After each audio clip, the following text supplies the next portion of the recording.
Bismillahirrahmanirrahim. Assalamualaikum warahmatullahi wabarakatuh. Sobat Kembara Sunyi dimanapun teman-teman berada. Pada kesempatan kali ini kami akan menceritakan dua kisah horor yang datang dari dua sobat kembara kita. Sebelum masuk ke ceritanya, untuk teman-teman yang nonton tayangan ini dan belum subscribe, jangan lupa untuk subscribe lebih dulu agar channel Kembara Sunyi ini lebih berkembang lagi dan kami lebih bersemangat lagi dalam membuat konten-konten terbaru di Kembara Sunyi. Dan untuk teman-teman yang telah mendukung kami sejauh ini, kami mengucapkan terima kasih banyak. Semoga amal kebaikan teman-teman dibalas kebaikan berlipat oleh Allah Subhanahu wa Ta'ala.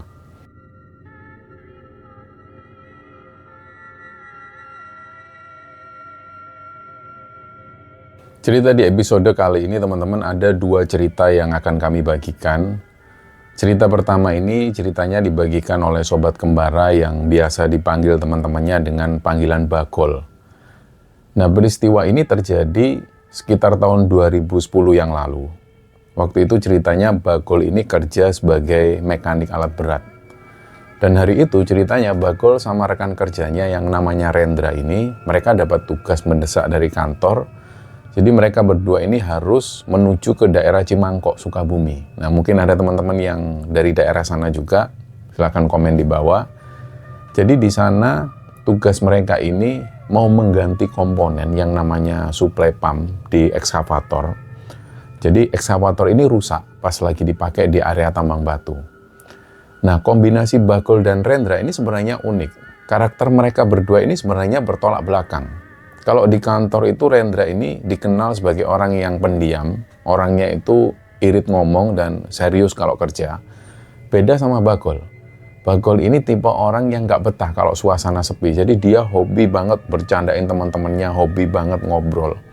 Tapi anehnya setiap kali mereka berdua ini pas dapat tugas luar kota dan pas sudah ada di dalam mobil operasional kantor itu, sifat Rendra ini otomatis berubah.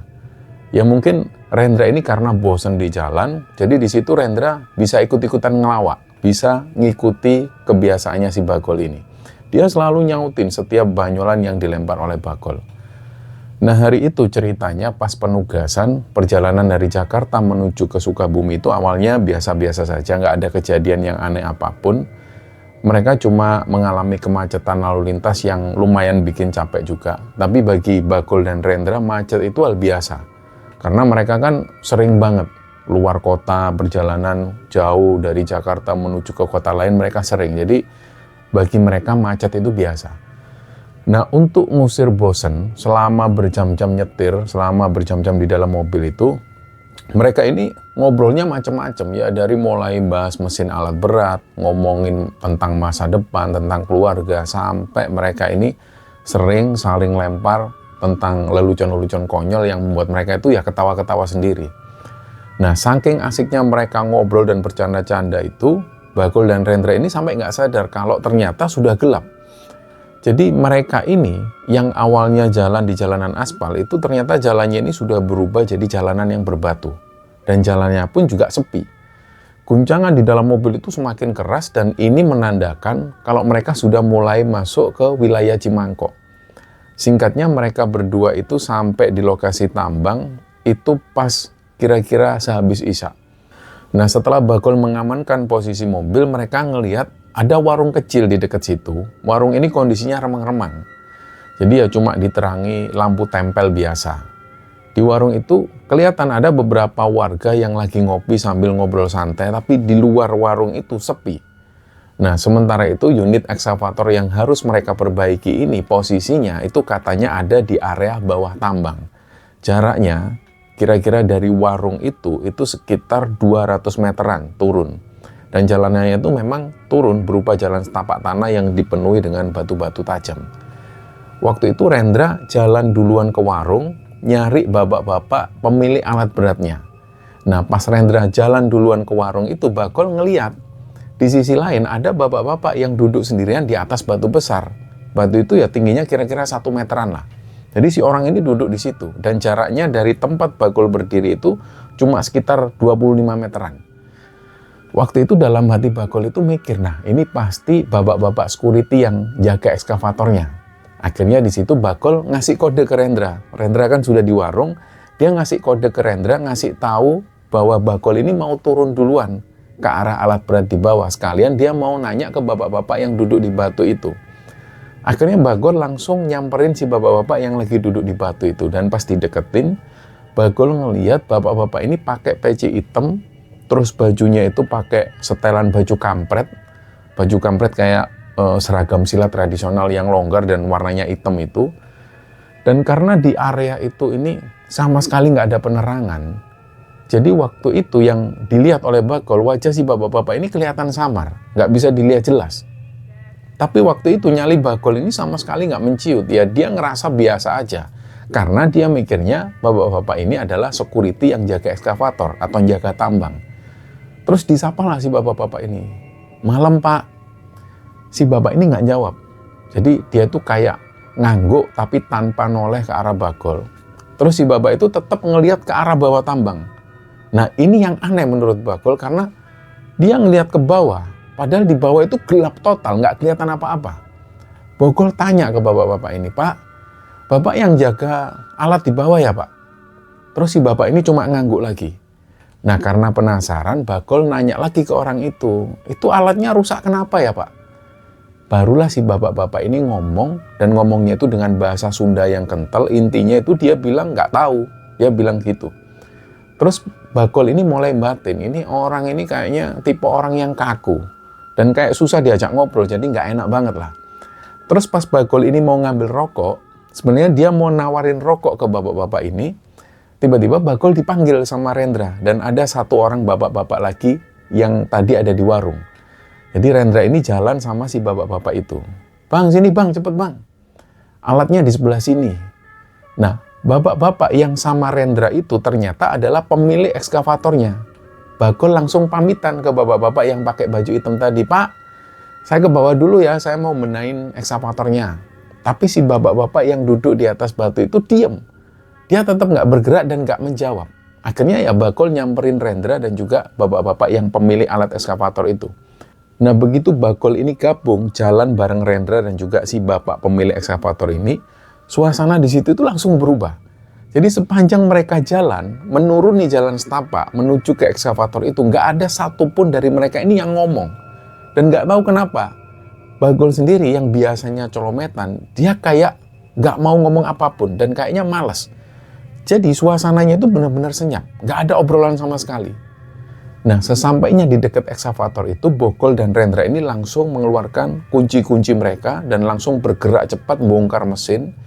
Langsunglah di situ mereka mengganti komponen yang rusak ini. Nah, si bapak-bapak pemilik ekskavator itu, beliau ini berdiri di samping mereka sambil megangin senter. Jadi nerangin terus di area mesin, sambil sesekali dia itu kayak nengok ke belakang, kayak gelisah banget. Dan itu diperhatikan terus sama Bagol, tapi Bagol sendiri ini nggak nanya.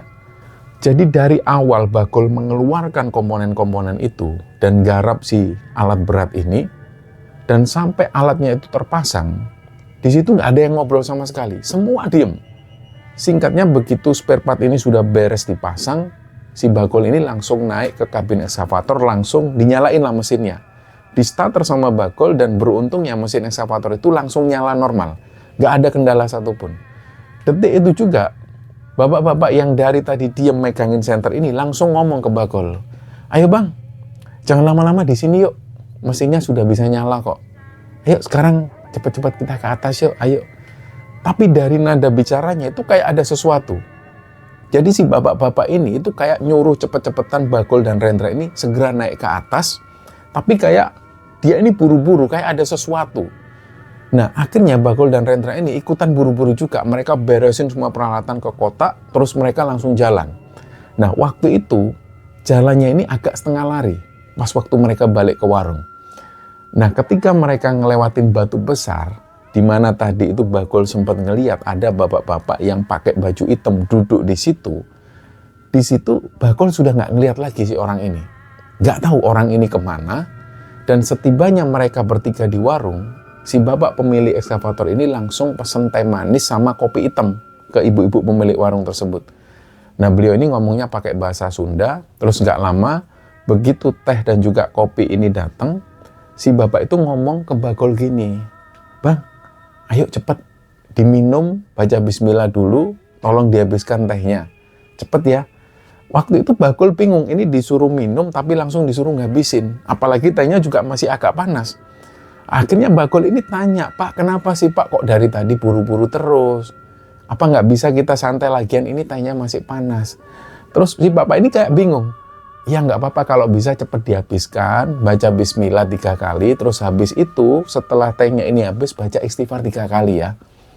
Nah ketika Bagol ngelihat situasinya yang semakin tegang dan ngerasa aneh banget, akhirnya Bagol ini nurut. Jadi teh yang tadinya panas itu ditiup terus sampai kemudian agak hangat, barulah diminum sampai habis. Terus di situ kemudian Bagol ini baca istighfar 3 kali sesuai dengan arahan dari si bapak-bapak tadi.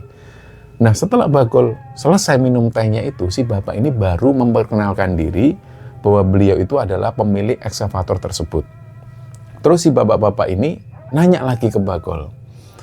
Sambil dirangkul Bagol ini, tadi abang itu ngobrol sama siapa di bawah?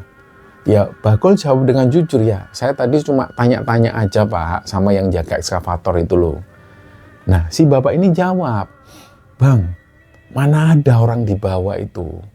Pokoknya besok-besok atau kapan deh kalau kesini lagi, jangan sembarangan ngajak ngobrol orang. Di situ tuh nggak ada orang. Makanya kita tadi saya ajak cepet-cepetan itu karena di bawah itu terkenal angker. Untung abang masih selamat. Di situ nggak tahu kenapa Bagol ini langsung merinding luar biasa.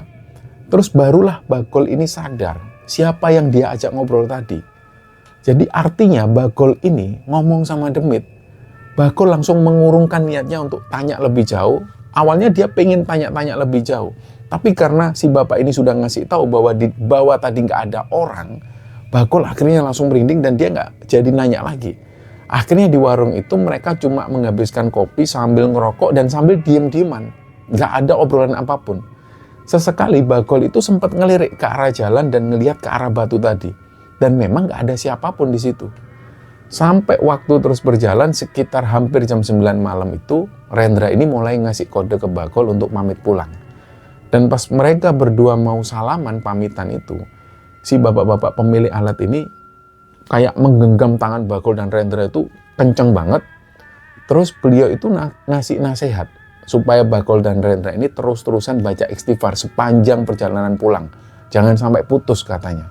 Bahkan pas Bagol sama Rendra ini baru jalan 3 langkah pas meninggalkan warung itu, bapak-bapak ini teriak dari belakang, Bang, nanti kalau nggak bisa pulang balik lagi sini aja ya, bahaya soalnya. Nah ini menurut Bagol dan Rendra ucapan si bapak ini aneh banget sih. Kayak seolah-olah beliau itu kayak sudah tahu bahwa mereka ini nggak akan bisa pulang. Ya memang ini ucapan aneh banget, tapi mereka tetap lanjut masuk mobil. Begitu mobil ini keluar dari area tambang batu dan Bagol yang waktu itu nyetir, barulah di situ Rendra ini berani ngomong. Kamu sih Gol, sembarangan, kamu itu tadi ngomong sama siapa? Bapak-bapak tadi itu bilang, itu temenmu ngomong sama siapa? Nggak ada orang di situ. Nah menurut keterangan Rendra sendiri pas noleh ke arah Bagol itu kayak nggak ngomong sama siapa-siapa. Dia cuma menghadap ke batu dan di situ nggak ada siapa-siapa. Bagol di situ merinding, tapi dia tetap menjawab dengan santai. Dia bilang ke Rendra, lah, mana gue tahu, Dra, kalau itu Demit. Gue kan cuma ngomong, yang gue lihat yaitu orang. Akhirnya sepanjang jalan di perkampungan berbatu itu mereka berdua ini berusaha nyari topik obrolan untuk mencairkan suasana supaya nggak tegang. Mereka berusaha bercanda-canda lagi supaya suasananya itu cair. Nah kira-kira waktu itu cuma tinggal beberapa ratus meter sebelum mereka itu sampai jalan raya, tiba-tiba jalan di depan itu ketutup total. Ada truk besar yang kondisinya itu terbalik dan posisi truk ini melintang di tengah jalan. Truk ini akhirnya nutupin akses jalan yang memang jalannya itu sempit. Jalan ini ukurannya itu cuma cukup untuk 1 mobil. Dan ketika truk ini melintang, jatuh di situ nutup jalan, sudah nggak bisa ada jalan lagi. Nah ada beberapa warga sekitar yang ngumpul di situ. Terus akhirnya Bagol ini dia tanya ke warga, dan warga bilang, kalau truk ini nggak mungkin bisa dievakuasi pakai tenaga manusia, karena tadi sudah dicoba pakai tali tambang, pakai apapun, ternyata truk ini masih tetap seperti itu. Nah truk ini katanya baru bisa disingkirkan, nunggu alat berat derek yang didatangkan besok pagi. Nah akhirnya di situ ya Bagol agak bingung juga, waduh, masa kita harus nginep di sini? Bagol akhirnya balik ke mobil, terus dia diskusi sama Rendra. Gimana ini? Ini kita mau nginep di sini atau kita coba putar balik aja, cari jalan tembusan lewat kampung sebelah mungkin. Rendra ini langsung nolak kalau harus nginep. Dia bilang ke Bagol, aku maunya pulang malam ini, Gol. Besok aku ada acara penting soalnya.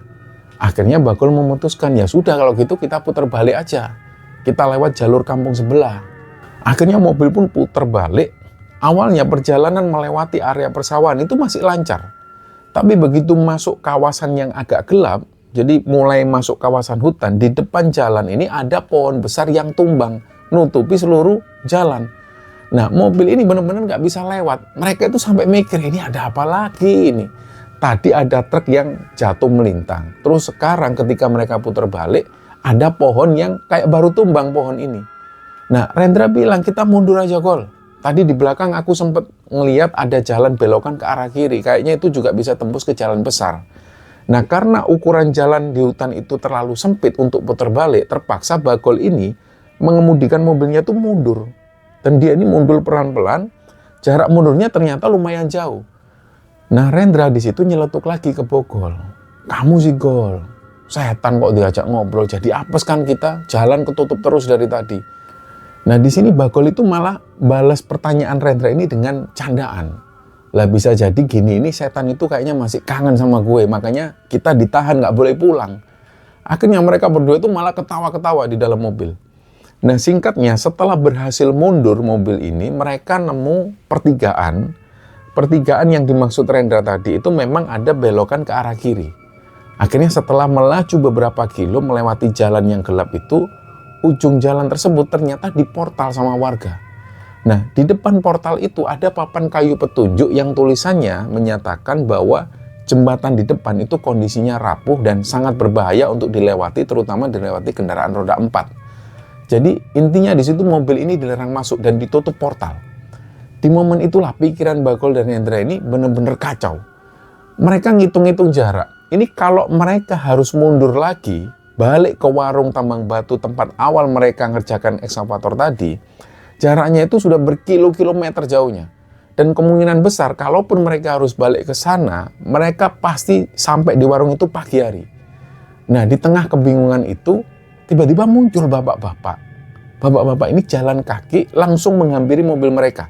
Jadi jendela mobil itu diketuk, dok, dok, dok. Dibukalah sama si Bagol. Si bapak ini nanya dalam bahasa Sunda, intinya ini ada apa ya? Kenapa kok sampai sini kalian? Nah, Bagol langsung turun dari mobil supaya sopan. Akhirnya ketika dia turun, dia nyapalah bapak-bapak itu, disalami dengan sopan dan langsung Bagol ini menceritakan semua. Dari awal dia ceritakan, dari mulai jalan utama yang tertutup karena ada truk yang terbalik, terus pas dia lewat jalan hutan itu ketutup pohon yang tumbang, sampai akhirnya mereka mentok ketutup portal ini. Si bapak-bapak itu mendengarkan dengan seksama, terus bapak tersebut ini langsung mengganti cara bicaranya dengan pakai bahasa Indonesia. Ya mungkin si bapak ini sudah tahu kalau Bagol dan Rendra ini bukan asli warga situ, dan mungkin kesulitan dengan bahasa Sunda, akhirnya si bapak ini ngomong dengan bahasa Indonesia. Itu, abang mundur saja, mundur sedikit mobilnya, nanti sesudah dekat kandang kerbau, di situ ada kandang kerbau, nah di situ ada jalan setapak belok ke kanan, ikutin aja jalan situ. Memang jalan itu jarang dilewatin orang, tapi nanti pasti tembus ke jalan raya besar, tinggal lurus saja. Akhirnya setelah itu Bagol mengucapkan banyak-banyak terima kasih. Si bapak itu nggak banyak ngomong. Beliau langsung jalan ke arah pepohonan dan Bagol Rendra ini masih ngelihat si bapak-bapak itu jalan. Nggak lama, sosok bapak-bapak ini pun menghilang. Begitu Bagol ngelihat di area sekitarnya, karena mobil ini kan melaju, otomatis ngelihat di mana titik si bapak tadi itu masuk. Nah, begitu mobil mereka melewati titik di mana bapak-bapak itu hilang, ternyata di situ nggak ada perkampungan. Dan ternyata bapak-bapak tadi ini masuk ke area pemakaman. Bagol langsung di situ cepet-cepetan, dia langsung mencari posisi kandang kerbau yang disebutkan bapak-bapak tadi. Sesampainya di dekat kandang kerbau itu mereka sempat panik. Karena kelihatan ketika disorot oleh mobil, nggak ada jalan masuk. Ke sebelah kanan itu nggak ada jalan. Cuma kelihatan semak belukar di sebelah kandang kerbau itu. Akhirnya Bagol ini turun dari mobil sendirian. Dia ini mikir, waduh, ini kalau tetap masuk sini, lengah sedikit bisa-bisa nginjak ular kobra terus di sini aku. Bagol ini memeriksa pelan-pelan dan ternyata benar. Di balik semak-semak yang tinggi-tinggi itu, ternyata ada jalur tanah setapak yang ukurannya itu benar-benar pas banget untuk satu mobil. Kondisinya, ini tertutup ranting dan tertutup belukar. Jadi dari jauh pasti nggak akan kelihatan kalau nggak diperiksa dengan jeli. Bagol akhirnya teriak girang, "Alhamdulillah, Andra, selamat kita Andra, ada jalan kok, bener ini." Akhirnya mereka berdua langsung naik mobil itu menyusuri jalan tanah yang rimbun itu. Bagol ini nyetir dengan hati-hati sekali karena jalannya itu ngepres banget. Jadi mereka pas di dalam hutan itu hampir sekitar 2 jaman. Mereka 2 jam itu dalam ketidakpastian, nggak tahu ini jalan tembus kemana. Dia juga nggak tahu apakah di depan itu ada jurang atau apa, mereka nggak tahu. Pokoknya mereka ngikutin jalur itu sampai akhirnya sekitar jam 4 subuh, mobil ini benar-benar sudah keluar di jalanan aspal. Nah, mereka berdua akhirnya berhasil keluar jalan utama dan pas disorot pakai lampu mobil ada papan petunjuk jalan warna hijau yang menandakan kalau mereka ini sudah berada di wilayah utama Cimangkok. Rendra yang dari tadi tegang, nggak mau diajak ngomong, akhirnya di situ dia teriak, "Bang, kita cari kopi dulu bang, ayo ngopi dulu di depan bang." Bagol ini dari tadi nggak henti-hentinya mengucap syukur, "Alhamdulillah ya Allah, terima kasih ya Allah, terima kasih ya Allah." Dan nggak lama setelah mereka muncul ke jalan raya itu, adzan subuh ini berkumandang. Nggak jauh dari sana ada masjid. Dari situ ketika mereka mendengar adzan subuh itu mereka rasanya lega luar biasa. Mereka ini benar-benar tadi itu disesatkan oleh penunggu hutan Cimangkok. Semua itu terasa aneh sampai akhirnya mereka ketemu dengan sosok bapak-bapak di area dekat pemakaman itu, yang bapak-bapak ini akhirnya menunjukkan jalan kepada mereka.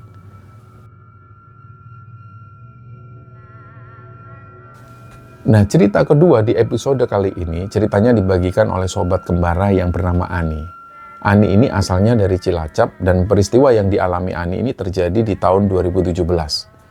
Kejadian ini itu terjadi persis di momen yang seharusnya jadi hari paling bahagia bagi dia. Kejadian ini terjadi di Malam Towong. Nah, istilah Malam Towong ini adalah istilah yang biasa digunakan orang sana untuk menyebut malam sebelum acara resepsi pernikahan. Nah, kalau tradisi di Betawi, mungkin ada teman-teman yang dari Betawi, ada juga istilah Malam Towong. Tapi di masyarakat Betawi, Malam Towong ini adalah malam ke-28 bulan Ramadan. Nah, istilah ini bermakna malam hampa atau malam nol sebagai persiapan spiritual penutup sebelum menyelesaikan ibadah puasa. Itu kalau di Betawi. Jadi dalam kasusnya Ani ini, dia mengalami kejadian horor pada Malam Towongnya sebelum hari pernikahannya. Dan sekedar info teman-teman, Ani dan suami ini sebenarnya sudah melangsungkan akad nikah pada saat malam Lebaran Idul Fitri.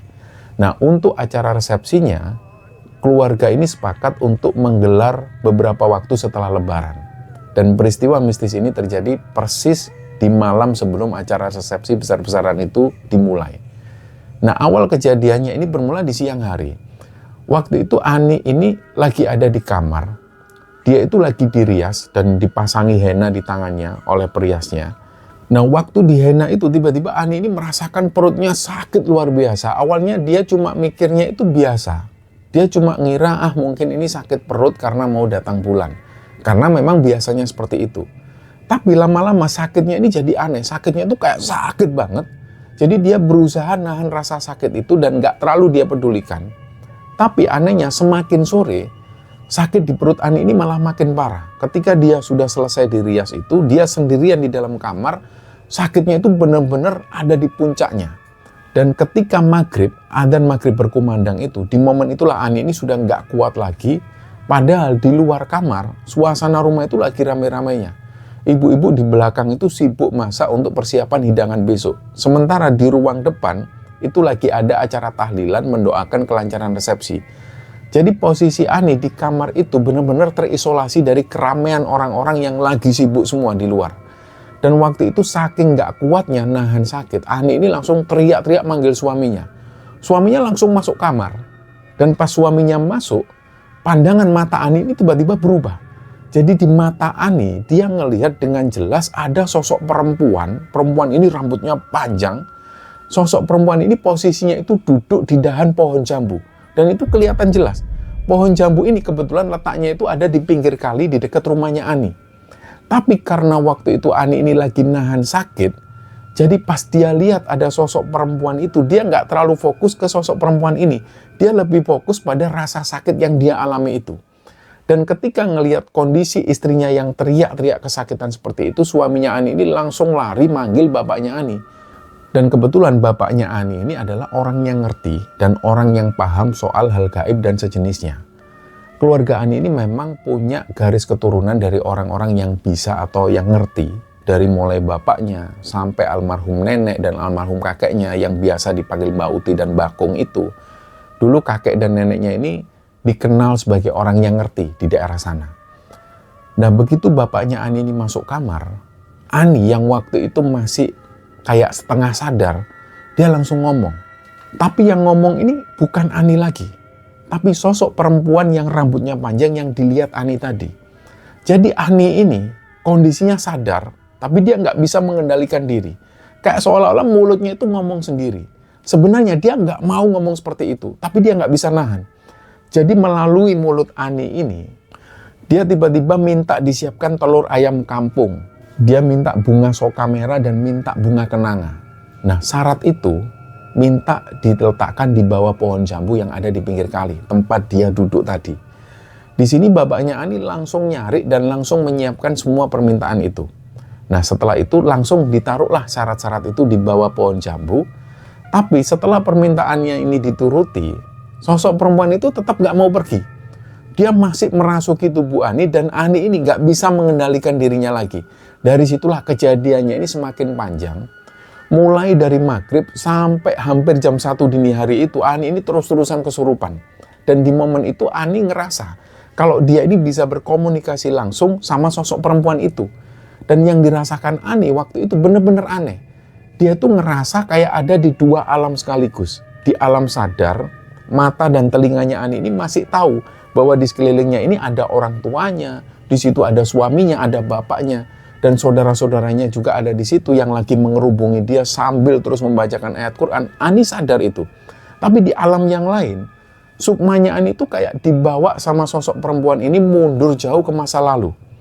Waktu itu perkiraan Ani, dia ini diajak menuju ke era-era sekitar tahun 50 atau tahun 60-an.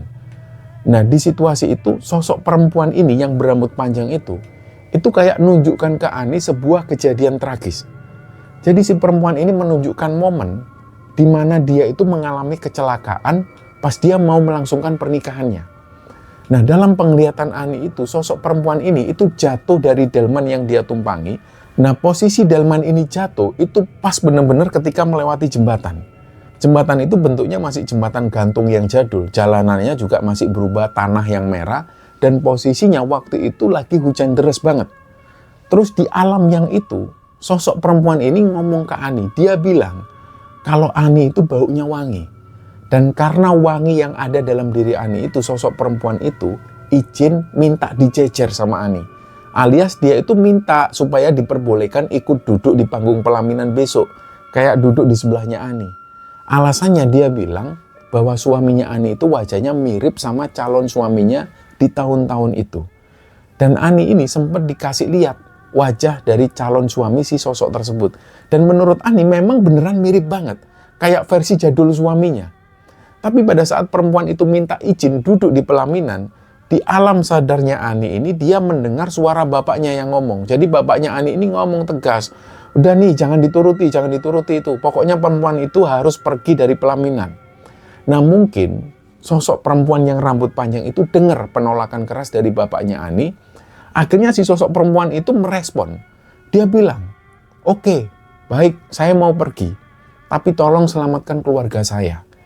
Ternyata keluarga yang dimaksud ini adalah anak cucu cicit dari sosok perempuan tersebut yang ada di alam gaib. Terus dari situ kemudian terungkap fakta bahwa sosok perempuan ini ngaku kalau dia sebenarnya itu adalah sosok kiriman. Dia ini katanya dikirim secara langsung oleh salah satu tetangganya Ani sendiri. Nah sosok perempuan ini itu dipaksa dan disuruh untuk menghancurkan acara resepsi pernikahannya Ani. Kalau misalnya dia nyerah dan gagal umpamanya menghancurkan acara itu, orang yang ngirim ini bakal membakar habis semua keluarganya di alam gaib. Jadi posisi si perempuan ini itu sebenarnya dalam posisi terancam juga di dunianya sana. Dan ketika tahu kalau makhluk halus kirimannya ini gagal dan kayak mau pergi, si pengirimnya yang tetangganya itu kayak dia ini nggak mau tinggal diam. Dia langsung ngirim sosok lain yang tingkatannya itu jauh lebih kuat. Jadi ternyata sosok yang dikirim yang lain ini adalah entitas besar yang sering disebut orang-orang dengan panggilan Buto Ijo. Nah, kedatangan sosok Buto Ijo ini benar-benar membawa ancaman yang berbeda. Jadi ketika sosok Buto Ijo ini masuk ke tubuh Ani, pas dia datang, itu tiba-tiba tercium bau busuk banget di seluruh rumah. Nah terus sosok Buto Ijo ini datang dengan beringas dan langsung ngancem kalau dia bakal menghancurkan acara resepsi itu. Nah di titik inilah kondisi fisik dan mental Ani itu benar-benar sudah nggak karu-karuan. Ani ini cuma bisa nangis terus-terusan dan dia ini, kata orang-orang yang menyaksikan itu, Ani ini terus menggumam nggak jelas. Tapi di sisa-sisa kesadarannya itu, Ani tahu kalau dia ini nggak boleh berhenti baca doa. Jadi di dalam hatinya, Ani terus-terusan baca apapun yang dia bisa, semampu-mampunya. Intinya dia harus terus melawan. Jadi dia mulai baca surat An-Nas, Al-Baqarah, ayat kursi, semua yang dia bisa itu dia baca. Tapi semakin Ani ini baca surat-surat pendek itu, sosok Buto Ijo ini itu nyerangnya malah semakin brutal. Sosok ini itu masuk ke tubuh Ani, terus dia teriak-teriak ngancam. Dia bilang kalau dia nggak bisa dapat korban di rumahnya Ani, dia bakal lari nyerang ke rumah suaminya Ani. Dan waktu itu menurut kesaksian warga atau keluarga yang melihat ini, Ani ini suaranya itu berubah jadi suara laki-laki yang berat. Dan ketika sosok ini ngomong seperti itu, hal yang nggak masuk akal itu beneran terjadi. Jadi secara bersamaan di malam itu juga, di rumah suaminya Ani, ini langsung terjadi keributan besar. Ceritanya anak dari bule suaminya Ani ini yang namanya Adi dan Anja, itu tiba-tiba bertengkar hebat. Mereka ribut besar. Padahal pemicunya itu cuma masalah sepele. Tapi mereka ini sampai berantem, sampai tonjok-tonjokan dan saling lempar kursi di situ. Suasananya ini benar-benar kayak dibuat panas sama sosok si Buto Ijo ini. Dan waktu pun berlalu, situasinya ini malah semakin genting. Ani ngerasa kondisinya itu semakin drop. Dia sudah kayak nggak bisa ngelawan lagi. Dia cuma bisa bilang kalau dia sudah capek banget ngadepin ini semua. Ani ngerasanya tenaganya ini sudah habis-habisan. Dia sudah nggak bisa lagi, bahkan untuk sekedar baca doa dia sudah nggak bisa. Untuk narik nafas pun itu rasanya sudah sakit banget. Dan di tengah kepanikan itu, sosok Buto Ijo ini semakin ngelunjak. Dia minta waktu itu disiapkan bermacam-macam sesaji. Dan syaratnya itu berat-berat. Dia minta semua jenis makanan yang dimasak malam itu harus diletakkan di atas tampah yang besar. Terus ditambah lagi, dia ini minta disediakan 2 kepala kambing. Nah, ketika ngelihat kondisi Ani yang semakin kritis itu, kedua adik laki-laki Ani ini langsung pergi manggil Pak D-nya Ani. Karena Pak D-nya Ani ini juga ngerti cara menangani hal-hal gaib. Tapi pas adik-adiknya ini baru berangkat, sosok ini itu langsung mengeluarkan ancaman lagi. Di situ, Ani yang lagi kerasukan ini, dia teriak-teriak lagi. Dan suaranya itu kayak suara laki-laki yang berat. Jadi sosok ini ngomong, kalau motor yang dipakai adiknya itu bakal dia robohkan pas mereka melewati jembatan. Nah, semua ancaman-ancaman itu keluar dari mulut Ani secara otomatis tanpa bisa dikontrol sama sekali. Dan sekali lagi, Ani ini sadar kalau dia teriak-teriak seperti itu, dia sadar. Tapi rasanya ya dia nggak bisa mengendalikan. Nah, di saat-saat Ani ini benar-benar sudah merasa mau menyerah, tiba-tiba dalam penglihatan Ani muncul sosok almarhum Mbah Kumnya. Penampilan Mbah Kum waktu itu terlihat bersih sekali. Beliau itu datang dan langsung duduk persis di sebelah kanannya Ani. Nah, Mbah Kum itu ngomong gini ke Ani, lawan Neng, lawan. Jangan turuti kemauan si Buto Ijo itu. Seketika setelah Mbah Kum ngomong seperti itu, energi Ani itu kayak kembali. Dan mata batin Ani ini kayak langsung dibuka lebar. Disitulah tiba-tiba Ani ini diperlihatkan dengan jelas kondisi si pengirim guna-guna tersebut. Jadi dia diperlihatkan tetangganya sendiri itu. Nah, pas Ani ngelihat tetangganya itu posisinya duduk bersila di depan pintu kamarnya sendiri. Dan di sekelilingnya itu banyak banget sajen-sajen. Dan itu Ani ngelihat jelas tanpa ada penghalang sedikit pun. Dan atas izin Allah, dia itu bisa ngelihat tetangganya itu dengan jelas sekali. Dan memang itulah orang yang ngirim guna-guna ke Ani dan keluarganya. Dan ketika Mbah Kum ngomong seperti itu, lawan, Ani itu langsung baca doa sebisanya. Dan dia hadapkan pandangannya itu ke tetangganya ini. Nah, di situ tetangganya ini langsung terjungkir ke belakang dari posisi duduknya. Bakung menjelaskan ke Ani, kalau tetangganya itu memang sengaja ngirim makhluk gaib untuk menghancurkan acara keluarganya Ani ini. Karena apa? Karena didasari dengan rasa iri. Nah, singkat cerita, setelah proses perlawanan gaib yang memakan waktu lama itu, akhirnya semua sosok makhluk gaib itu benar-benar menyerah. Dan bisa dibilang mereka ini sudah kalah. Tentu semua ini atas izin Allah dan atas kekuatan doa dari seluruh keluarganya Ani, orang tuanya Ani juga, suaminya, dan bahkan bantuan dari leluhurnya yang terus-terusan mendoakan dari awal kejadian sampai dini hari itu. Nah, setelah lewat sekitar jam 2 dini hari, kondisi ini berangsur normal. Ani akhirnya bisa sadar sepenuhnya dan akhirnya dia bisa benar-benar istirahat. Dan alhamdulillah keesokan harinya dia bisa mengikuti acara dengan lancar. Tapi ada efek samping dari kejadian malam towong itu. Sejak peristiwa itu kondisi kebatinan Ani ini jadi jauh lebih sensitif dari sebelum-sebelumnya. Dan karena kejadian itu juga Ani ini jadi sering didatangin oleh sosok-sosok leluhurnya lewat mimpi ataupun lewat penglihatan. Yang mereka ini, leluhur-leluhur Ani itu seringnya datang untuk ngasih wejangan dan ngasih nasihat hidup untuk Ani. Jadi dua kisah inilah teman-teman yang kami ceritakan untuk teman-teman semua. Semoga kisah ini bisa kita ambil hikmah dan bisa kita ambil pelajaran. Mohon maaf jika ada salah-salah kata. Wassalamualaikum warahmatullahi wabarakatuh.